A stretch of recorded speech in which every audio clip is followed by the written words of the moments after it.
ಮತ್ತು ತೀರ್ಥದ ರೂಪದಲ್ಲಿ ಯಾವಾಗ ಬೇಕಾದ್ರೂ ತೆಗೆದುಕೊಳ್ಳಬಹುದು.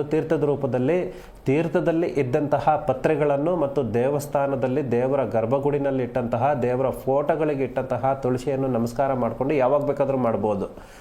ಪೂಜೆ ಅನ್ನುವಂಥದ್ದು ಮಾಡುವಾಗ ವಿಶೇಷವಾಗಿ ಬೆಳಗ್ಗೆ ಮತ್ತು ಸಾಯಂಕಾಲನ ಏನಕ್ಕೆ ನಾವು ಕೊಡ್ತೀವಿ ಅಂತಂದರೆ, ಆವಾಗ ಅಮ್ಮ ಲಕ್ಷ್ಮೀ ಮಾತೆ ಏನಿದ್ದಾಳೋ ಸಂಪೂರ್ಣವಾಗಿ ತಟಸ್ಥವಾಗಿ ಶಾಂತ ರೂಪದಲ್ಲಿರ್ತಾಳೆ.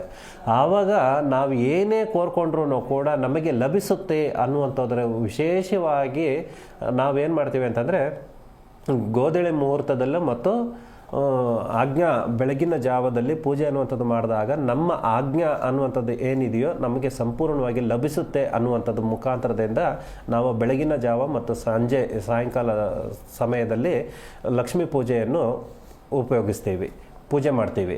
ಮತ್ತು ಇದನ್ನು ಎಷ್ಟು ಬಾರಿ ಉಪಯೋಗಿಸ್ಬೇಕು ಅಂತಂದರೆ, ಬೆಳಗಿನ ಜಾವದಲ್ಲಿ ವಿಶೇಷವಾಗಿ 3 ರಿಂದ 9 ಸಾರಿ ಪ್ರದಕ್ಷಿಣೆ ಅನ್ನುವಂಥದ್ದು ಮಾಡಬೇಕಾಗುತ್ತದೆ. ಸಂಜೆ ಟೈಮಿನಲ್ಲಿ 3 ಸಾರಿ ಪ್ರದಕ್ಷಿಣೆ ಅನ್ನುವಂಥದ್ದು ಮಾಡಬೇಕಾಗುತ್ತದೆ. ಓಕೆ ಗುರುಜಿ, ಮತ್ತೊಬ್ರು ಕಾಲರ್ ಇದ್ದಾರೆ, ಮಾತಾಡಿಸ್ಬಿಡೋಣ. ಸೌಮ್ಯ ಅಂತ ಅವರು ಕೂಡ. ನಮಸ್ತೆ ಸೌಮ್ಯ ಅವರೇ. ಹಲೋ. ನಮಸ್ತೆ ಮಾ. ನಮಸ್ತೆ ಮೇಡಮ್.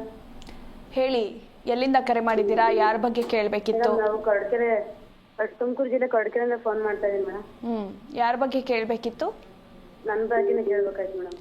ನಿಮ್ಮ ರಾಶಿ, ನಕ್ಷತ್ರ ಹಾಗೆ ಜನ್ಮ ದಿನಾಂಕ ತಿಳಿಸ್ಕೊಡಿ ಮೇಡಮ್. ರಾಶಿ ಕುಂಭ ರಾಶಿ, 24/3/1994. ಓಕೆ, ಗುರೂಜಿ ಇದ್ದಾರೆ, ಸಮಯ ಗೊತ್ತಿಲ್ಲ ಮೇಡಮ್. ಓಕೆ, ಮಾತಾಡಿ. ನಮಸ್ತೆ, ಹೇಳಿ ಅಮ್ಮ. ನಮಸ್ತೆ ಗುರುಜಿ. ಗುರುಜಿ, ನಾವು ಮದುವೆ ಆದಾಗಿಂದನೂ ನನ್ನ ತೊಂದರೆನೇ ಬಿದ್ದು ಸಂಸಾರದಲ್ಲಿ ನೆಮ್ಮದಿ ಅನ್ನೋದೇ ಇಲ್ಲ ಗುರುಜಿ. ಏನಮ್ಮ ಯಜಮಾನ್ರ ಹೆಸರೇನಮ್ಮ? ರವಿಕುಮಾರ್ ಅಂತ ಗುರುಜಿ. ರವಿಕುಮಾರು ಮತ್ತು ಸೌಮ್ಯ. ಅಮ್ಮ, ಏನು ಗಾಬರಿ ಪಟ್ಕೊಳ್ಳೋಕೆ ಹೋಗಬೇಡಿ. ಮುಖ್ಯವಾಗಿ ನಿಮಗೇನಪ್ಪ ಅಂತಂದರೆ, ಕುಲದೇವರ ನಿಮ್ಮ ಹೆಸರಿನಲ್ಲಿ ನಿಮ್ಮ ತಂದೆ ತಾಯಿಯವ್ರನ್ನ ಯಾರಾದರೂ ಕೇಳಿ ತಿಳ್ಕೊಳ್ಳಿ. ಮತ್ತು ನಿಮಗೆ ಏನಾದ್ರೂ ಕೂಡ ಗೊತ್ತಿದ್ರೆ ಕುಲದೇವರಿಂದ ಸ್ವಲ್ಪ ಮುಡುಪು ಅನ್ನುವಂಥದ್ದು ಏನಿದೆ ಅದನ್ನು ಪರಿಹಾರ ಮಾಡ್ಕೊಳ್ಳಿ.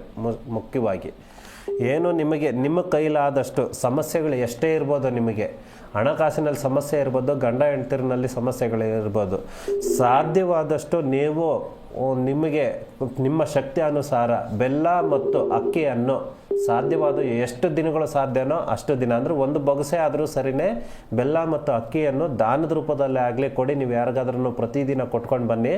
ಕೊಡುವಾಗ ನೀವು ಸಂಕಲ್ಪ ಮಾಡ್ಕೊಳ್ಳಿ, ನಿಮ್ಮ ಹೆಸರು, ನಿಮ್ಮ ಯಜಮಾನ್ರ ಹೆಸರನ್ನು ಪ್ರಾರ್ಥನೆ ಮಾಡಿಕೊಂಡು ಮನೆ ಕುಲ ದೇವರ ಆರಾಧನೆ ಮಾಡಿಕೊಂಡು ನೀವು ದಾನ ಮಾಡ್ತಾ ಬನ್ನಿ. ಆದಷ್ಟು ಬೇಗ ನಿಮ್ಮ ಯಜಮಾನರು ನಿಮ್ಮಂತೆ ಆಗ್ತಾರೆ. ನಿಮ್ಮಲ್ಲಿ ಒಂದು ಹೊಸ ಕುಟುಂಬದಲ್ಲಿ ಒಂದು ಒಳ್ಳೆಯದನ್ನುವಂಥದ್ದು ಆಗುತ್ತೆ. ಏನು ಯೋಚನೆ ಮಾಡಬೇಡಿ ಅಮ್ಮ, ಧೈರ್ಯವಾಗಿರಿ. ಓಕೆ, ಥ್ಯಾಂಕ್ ಯು ಸೌಮ್ಯ ಅವರೇ, ಕರೆ ಮಾಡಿದ್ದಕ್ಕಾಗಿ.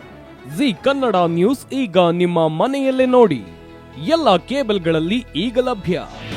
ನಿಮ್ಮ ನೆಚ್ಚಿನ ಜಿ ಕನ್ನಡ ನ್ಯೂಸ್ ಈಗ ಸನ್ ಡೈರೆಕ್ಟ್ ನಲ್ಲಿ number 292, Tata play number 1664, Jio TV number 1334, NXT digital number 30, in cable number 30, city networks 51, U digital number 162, GTPL number 17, Rockline telecommunications number 42, Shri Basaveshwara cable number 168, rural cable network 60, Vinayaka digital 57, Abhishek cable 821, city channel 53, Siddeshwara cable network 57, V4 digital Infotech 628, Surya digital networks 53, Gajanan digital number 836, Malnad infotech private limited number